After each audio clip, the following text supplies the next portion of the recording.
محترم سید ناصر حسین شاہ صاحب، جناب طاہر اقبال چودھری صاحب، میاں پیرزادہ صاحب، فوزیہ بڑھائے صاحبہ، سید کمیل حیدر صاحب، حمایت اللہ صاحب، عابد لہڑی صاحب اور الیکٹڈ افراد سارے پاکستان سے آئے ہوئے منتخب لوکل باڈیز کے لوگ، خواتین و حضرات، السلام علیکم۔ میں مشکور ہوں آپ سب کا، یورپین یونین کا، common wealth local government councils کا، اور کہ اتنا اچھا پروگرام آپ نے کیا ہوگا، کیونکہ جو میں نے سنا آپ کی گفتگو سے تو کافی پورے ایک دن بحث مباحثہ اور اس کی بنیاد پر کوئی ریکمنڈیشنز ہوں گے، اور آج کی بھی آپ کی محفل چلتی رہی، تو میں سمجھتا ہوں کہ جن لوگوں نے اس کا اہتمام کیا وہ بہت اچھا کام کیا، اور میرے خیال سے اتفاق رائے ہمیشہ کی طرح نکلا کہ لوکل گورنمنٹ ایک اچھی چیز ہے۔ اچھا، اب مسائل کہاں ہیں یہ بھی تو دیکھیں نا، بڑی اچھی چیز ہے، سب لوگوں نے تعریف کی ہوگی، بہترین چیز۔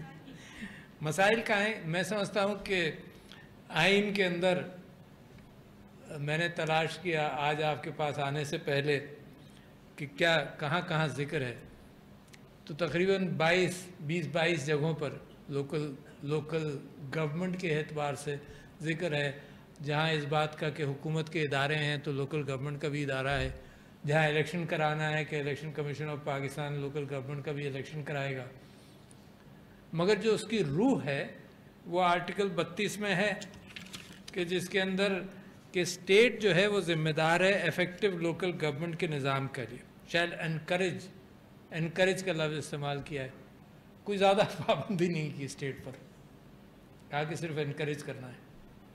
اچھا، مگر ہم اور آپ جس خطے کے لوگ ہیں، پھر آگے جا کر 140A کے اندر زیادہ وضاحت کی گئی کہ each province shall establish the local government system. اس کے بعد آئین نے چھوڑ دیا کہ صوبے جو ہیں وہ اپنا بلدیاتی نظام خود طے کریں۔ پاکستان کے اندر اختیارات اور ریسورسز کا ایک سٹرگل ہے، صرف پاکستان میں نہیں، دنیا میں ہر خطے میں ہے، پاکستان میں بھی ہے، اور یہ جب سے پاکستان بنا، جب سے یہ سلسلہ چلتا رہا، ایک سٹرگل ہوا ون مین ون ووٹ کے اعتبار سے مشرقی پاکستان کے ساتھ، وہ بھی ریسورس اور پاور دونوں کا سٹرگل تھا، ٹھیک ہے۔ کچھ لوگ اس بات کی کوشش کرتے رہے کہ پیرٹی ہو، مشرقی پاکستان کی پاپولیشن زیادہ ہے، مغربی پاکستان کی کم ہے، مگر سب کی پیرٹی ہو تاکہ ریسورسز پر کنٹرول رہے، اور اسی کوشش کے اندر آپس میں غلط فہمیاں بڑھتی گئیں، اور نتیجہ جو ہے وہ ہم پر اور آپ پر سب پر ظاہر ہے کہ کیا ہوا پھر وہاں۔ جو بھی حکومت آتی ہے، ایک تو ہر شخص کی خواہش یہ ہوتی ہے، صوبے کی، ڈسٹرکٹ کی، لوکل کونسلز کی، کہ ہمیں ریسورسز بھی ملے اور ہمیں طاقت بھی ملے۔ جمہوریت کا حسن یہی ہے، تو ہر جمہوری قوت کی خواہش ہوتی ہے کہ جی طاقت کا ڈیولوشن ہو۔ سینٹر کی طرف دیکھتے ہیں تو صوبہ کہتا ہے کہ طاقت ہمیں دو، صوبے کی طرف دیکھتے ہیں تو جب نیچے والے لوگ کہتے ہیں کہ طاقت ہمیں دو تو کہیں نہ کہیں کوئی پرابلم ہو جاتا ہے اس میں اگر آمر آتا ہے تو آمر جو ہے وہ بیچ کے لیول کو ڈائلیوٹ کرتا ہے، وہ سیاستدانوں کو ڈائلیوٹ کرتا ہے، پروونشل نیشنل اسمبلیز کو ڈائلیوٹ کرتا ہے، اور نیچے بلدیات پر جانے کی کوشش کرتا ہے۔ یہ ایوب خان کے زمانے میں 1962 میں بیسک جمہوریت کا نظام شروع ہوا، جس میں شاید 5000 یا 4000 لوگ مل کر ایک بی ڈی کا الیکشن لڑتے تھے، اس میں سے 8-10 یا 15 بی ڈی کے لوگ اپنا چیئرمین منتخب کرتے تھے، اور 80,000 کا تقریباً انہوں نے ایک پول بنایا جس کی بنیاد پر صدر بھی الیکٹ ہو رہا تھا اسی پول سے، تو وہ آسان تھا کہ 80,000 لوگوں کے ساتھ خرید و فروخت ہو جائے تو جو صدر ہے وہ صحیح منتخب ہو جائے جو ان کی خواہش تھی۔ تو اس طرح سے وہ جو بلدیاتی نظام تھا وہ بلدیات کے نام پر قائم ہوا، بلدیات کا کام کیا، مگر اس کے نیچے نیت مختلف تھی۔ کوئی لوگ بچوں سے یہ امید کرتے ہیں کہ یہ بڑھاپے میں ہماری خدمت کرے گا، کچھ لوگ ایسے بھی ہوں گے جو سوچتے ہوں گے کہ یار یہ بھی لوٹ مار کر کے ہماری خدمت کر دے گا. تو وہ نیت جو تھی اس بلدیاتی نظام کے پیچھے وہی گڑبڑ تھی. پھر 79 میں آیا جیسے آپ نے ذکر کیا, پھر 2002 میں آیا. مگر میں آپ یہ اگر سوچ رہے تھے جو تقریر میں کہا کہ جی ریاست کی میں کوئی پوزیشن دوں گا, تو ریاست کی پوزیشن تو آئین ہے. حکومتوں کی پوزیشن مختلف ہوگی اور حکومتوں کے ریپرزنٹیٹیوز یہاں آ کر بات کر کے گئے ہوں گے, مگر ریاست کی پوزیشن تو آئین والی ہے نا, وہی میں آپ کے سامنے رکھوں گا بھی. مگر ذرا سوچے تو صحیح کہ آپ کی تاریخ کیا ہے. میں ایک انوکھی بات آپ کے سامنے آج کر رہا ہوں. دنیا کی پرانی سویلائزیشنز صرف دریاؤں کے گرد ہوئیں. یورپ کے اندر ڈینیوب کے گرد, اس کے بعد ٹائگرس, یوفریٹس, نائل اور دریائے سندھ. 5 سویلائزیشنز. سومیرین سویلائزیشن ٹائگرس اور یوفریٹس کے ساتھ, فرعون کی سویلائزیشن, مصر کی سویلائزیشن نائل کے ساتھ, اور موہنجدارو اور ہڑپا والی اور ٹیکسلا والی سویلائزیشن جو ہے وہ دریائے سندھ کے ساتھ ہوئی. مگر ایک انوکھی بات آپ کے سامنے جو رکھنا چاہتا ہوں وہ یہ کہ آج سے 4000 سال پہلے, 3000 سال پہلے آثار سارے موجود ہیں کہ اس زمانے کی آبادیوں کے اندر ان ساری سویلائزیشنز کے مقابلے پر دریائے سندھ کی جو سویلائزیشن تھی وہ بلدیات کے اعتبار سے سٹرونگ تھی. یہ آپ کی ہسٹری. کیسے سٹرونگ تھی؟ کہ کمیونل لیونگ تھی. بہت بڑی کوئی باؤنڈری نہیں تھی کہ جنگ و جدل کا کوئی یہاں پر آثار نہیں ملتے, ہتھیاروں کے آثار نہیں ملتے موہنجداروں میں, مگر کمیونل لیونگ کے آثار ملتے ہیں. بلدیات کا نظام ملتا ہے. اور بلدیات کا نظام کیا کہ رننگ واٹر دریائے سندھ سے اس موہنجداروں کے تھرو گھروں کے پاس سے گزرتا تھا. Running water. سیویج کا نظام تھا. یہ پہلی سویلائزیشن ہے جہاں گھر کے اندر بھی لیٹرین کا انتظام تھا. پہلی سویلائزیشن ہے. اور وہاں سے سیویج باہر جاتا تھا اور اوپن ڈرینیج, کیونکہ پائپ وہاں بنتے نہیں تھے, اوپن ڈرینیج تھا, اور اوپن ڈرینیج کہیں مین سیویج لائن میں جاتا تھا. یہ 3-4 ہزار سال پہلے. اور دنیا کے مورخ کہتے ہیں کہ یہ پہلی مثال ہے کمیونل لیونگ کی جس کے اندر کوئی بلدیات کا نظام تھا, لوگ بیٹھ کر طے کرتے ہوں گے. اور ایسا بھی نہیں ہوا کہ آبادیاں بنتی چلی گئیں اور اس کے گرد پھر گاؤں بن گیا. ایسا نہیں ہوا. پوری پلاننگ کے تحت سڑکوں کا لے آؤٹ ہوا. یہ تو آپ کی تاریخ ہے. اور اتنی اچھی تاریخ کے ساتھ جب ہم آج کا پاکستان دیکھیں تو ابھی بھی ہمیں اوپن ڈرینیج نظر آتا ہے 3-4 ہزار سال پہلے کی بات. آج بھی وہی نظر آ رہا ہے. تو لہٰذا کہیں نہ کہیں ہمارے ساتھ خامیاں ہوئی ہیں, بہت ساری خامیاں ہوئی ہیں. کس خامی کو اور کس چیز کو ہم روئیں گے. مگر میں آپ سے بات کرتا ہوں, ایک جیرڈ ڈائمنڈ ایک آتھر ہے, اس نے ایک کتاب لکھی. اس نے کہا جی پہلے ہر کام کے اندر پہلے پرابلم کو آئیڈینٹیفائی کریں. اور میں نے ایک پرابلم آپ سے آئیڈینٹیفائی کیا کہ یہ اچھا ہوتا, اور ابھی بھی امکان ہے اس بات کا, کہ آئین کے اندر ذرا زیادہ ڈسکرپشن ہو. اب ہوتا یہ ہے کہ ہر کام کے لیے پھر آپ کورٹس میں جاتے ہیں امپلیمنٹ کرانے کے لیے کہ آئین کی روح یہ ہے. پھر آپ انٹرپریٹ کرتے ہیں ان چند الفاظ سے کہ آئین کی روح یہ ہوگی.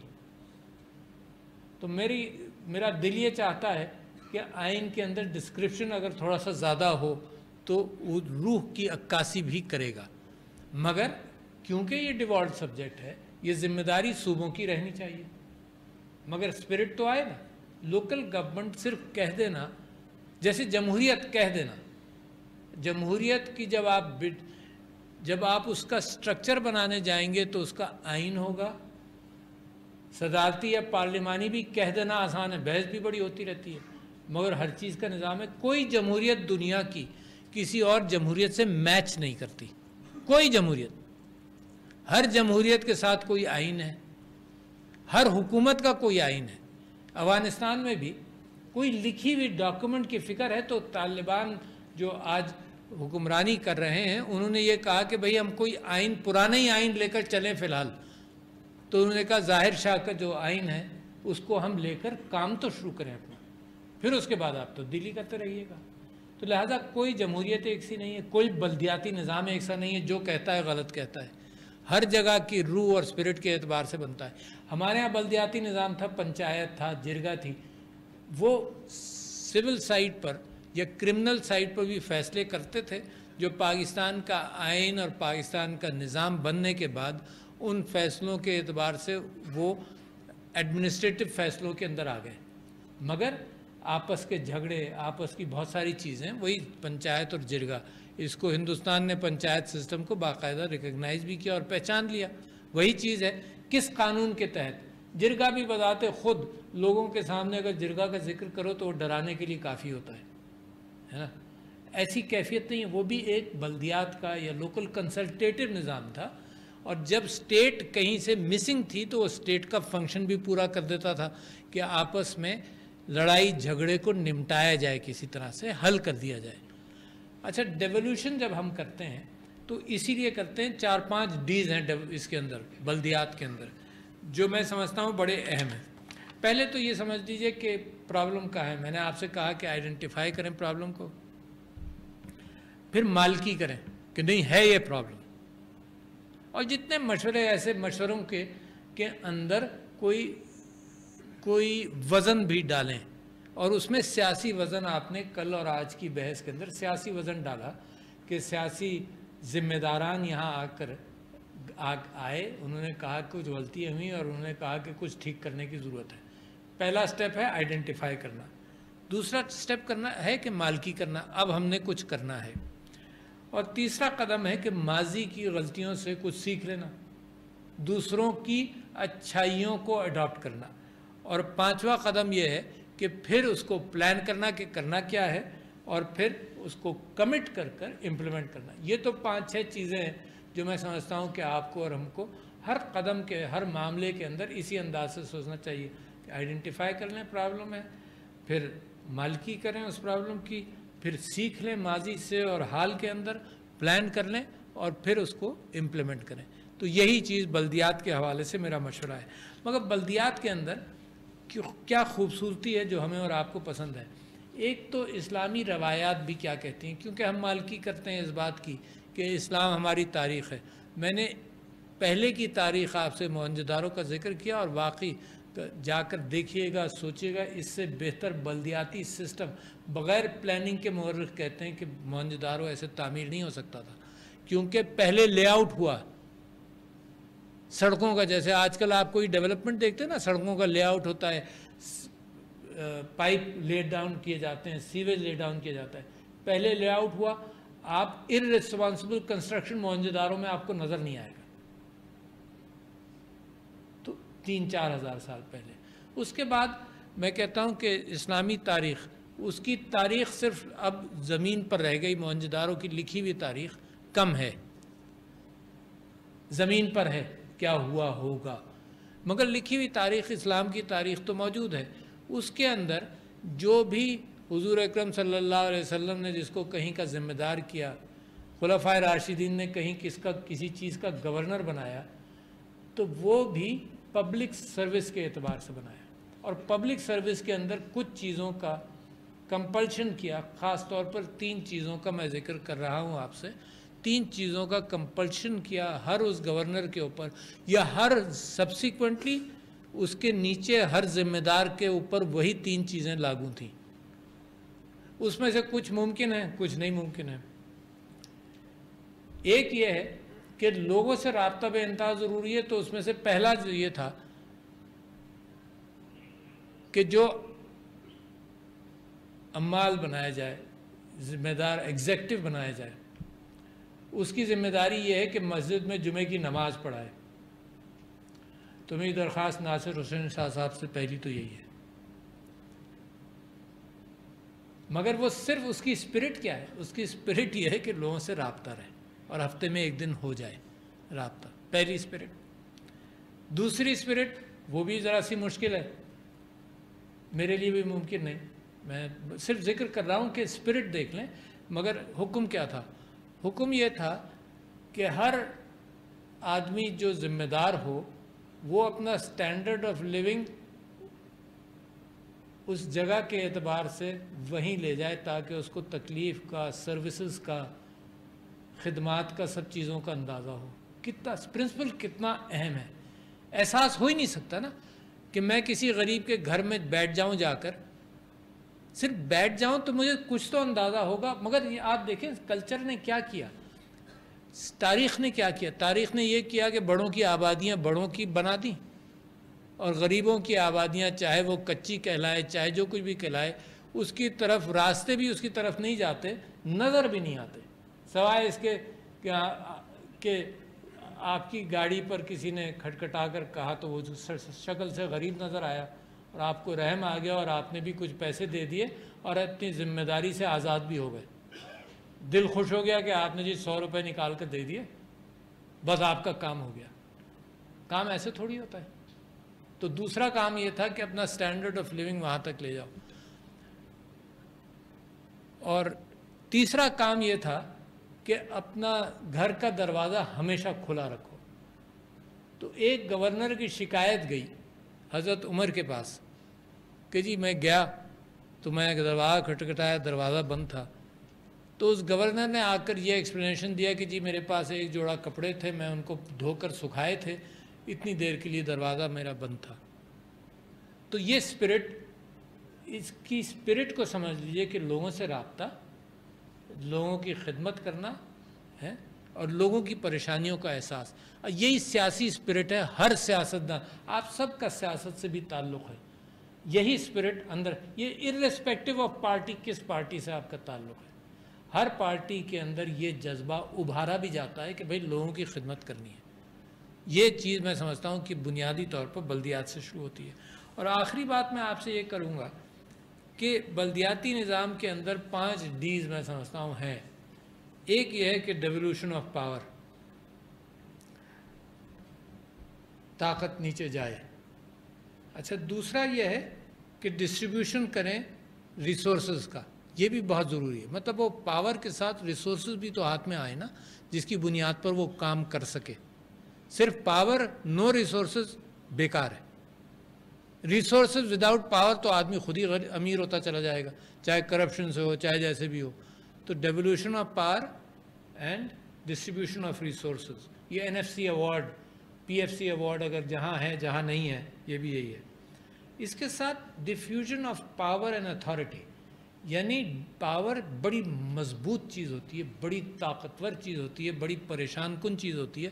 اور آج کل میں ایک مثال دیتا ہوں کہ بائبل نے ایک جانور کا نام لیا لیویاتھن، اور ہابز نے اس کے اوپر ایک کتاب لکھی لیویاتھن کے اسٹیٹ جو ہے وہ ایک بہت بڑے جانور کی طرح ہے.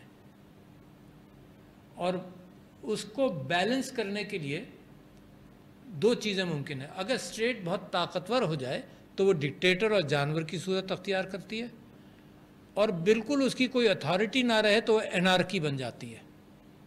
تو دونوں چیزیں قابل قبول نہیں ہیں. تو ایک بیچ میں چھوٹا راستہ ہے جس کے اندر اسٹیٹ کی چیزوں کو تھوڑا سا کنٹرول کیا جاتا ہے، تھوڑا سا اس کی ریسورسز، اس کی طاقت ڈیفیوز کی جاتی ہے تاکہ اس کے اندر لوگوں کی رائے بھی چلے. کوئی انارکی کسی طبقے کی نہیں، آٹوکریسی یا مونارکی کسی طبقے کی اور ٹوٹل انارکی دونوں نہ. تو یہ بیچ کا راستہ ہے. تو اس کے لیے ڈیفیوژن آف پاور، جو میں نے آپ سے کہا کہ تیسری چیز بڑی اہم ہے. اچھا جی، اس کے ساتھ سر مینجمنٹ کی ڈی کنسنٹریشن ہے کہ مینجمنٹ بھی نیچے تک آ جائے، صرف اوپر کا نہیں ہو. آپ کو یاد ہو میں نے ابھی آپ سے ذکر کیا کہ مشرقی پاکستان، کیپٹل مغربی پاکستان میں لوگوں کو جب مسائل، یہ تو بڑی ایفیشنٹ سسٹم ہونا کہ جی کوئی پورٹل بن جائے، پورٹل پہ جاؤ تمہارے سارے کام ہو جائیں. ورنہ ہر کام کے لیے لوگوں کو یا تو جہاز سے ڈھاکہ سے کراچی آنا پڑتا تھا جو کیپٹل تھا، یا پھر اسلام آباد جانا پڑا. اور مزید مشکل جو سمندری جہاز سے آئے وہ پہلے کراچی لینڈ کیا اور کراچی لینڈ کر پھر اسلام آباد آئے. تو یہ جو ڈیفیوژن آف، جو چوتھی چیز میں آپ سے کہہ رہا تھا کہ مینجمنٹ کی ڈی کمیشننگ، نیچے تک مینجمنٹ جو ہے اس کی ڈی کنسنٹریشن ہو جائے. اور 5واں جو ہے وہ ڈی سینٹرلائزیشن ایڈمنسٹریٹو سروس کا بھی ہو جائے، یعنی جو سروس کا کیڈر ہے وہ بھی ڈی سینٹرلائز ہو. تو ایک تو الیکٹڈ کیڈر ہوا، ایک سروس کیڈر ہوا. سروس کیڈر ڈی سینٹرلائز ہو کر وہیں کے لوگوں کو آپ ملازم بھی رکھیں گے، وہ جو وہاں سے واقف ہیں. میں پبلک اکاؤنٹ کمیٹی میں نیشنل اسمبلی میں جب 2013 سے 18 تک تھا تو بڑا پرابلم میں نے فیس کیا. پرابلم کیا تھا جی؟ کوئی پیراگراف آیا، وہاں پر رپورٹ آتی ہے، رپورٹ آئی کہ جی فلانا ادارہ جو ہے اس میں بڑا کرپشن ہوا، یہ ہوا وہ ہوا. اچھا جی، جو صاحب بیٹھے ہیں وہ سیکرٹری ہیں وہاں، تو میں نے ان سے پوچھا کہ بھائی، اور یہ 5 سال ہوتا رہا میرے ساتھ، میں نے پوچھا کہ بھائی یہ کیا ہے، یہ تو بہت زیادہ کرپشن ہے. تو وہ سیکرٹری صاحب وہاں سے کہتے ہیں کہ جی میں تو ابھی آیا ہوں 3 مہینے پہلے. چلو اب اس سے کوئی سوال ہی نہیں ہو سکتا. اچھا، اب کسی کو یہ نہیں پتا، یاد بھی تو نہیں رہتا نا کہ اس سے پہلے کون سیکرٹری تھا. 1-2 مہینے بعد جہاں پر وہ اب سیکرٹری ہے اس کا پیرا آیا. اب ہم دیکھ کر کہہ رہے ہیں کہ یار تمہارے یہاں تو بے انتہا کرپشن ہے. کہتا جی میں تو 3 مہینے پہلے آیا ہوں. تو لہذا کوئی مالکی نہیں ہے کہیں. یہ ٹوپی ڈرامہ ہمارے ساتھ چلتا رہا جی، جو یہاں تھا یہاں سے وہاں چلا ہو گیا. تو اگر لوکل ایڈمنسٹریشن بھی لوکل ہو تو کم سے کم جو گڑبڑ کر وہ کہیں دور نہیں جائے گا. بلدیات والے لوگ اور آبادی کے لوگ اس کو پکڑ تو سکیں گے. تو جیسے آپ لوگوں نے بہت ساری خواہشات کا اظہار کیا ہوگا، تو میں بھی ریاست کی طرف سے اصول آپ کے سامنے رکھ رہا ہوں اور اپنی خواہشات کا اظہار کر کے آپ سے اجازت چاہوں گا. بہت شکریہ خواتین و حضرات.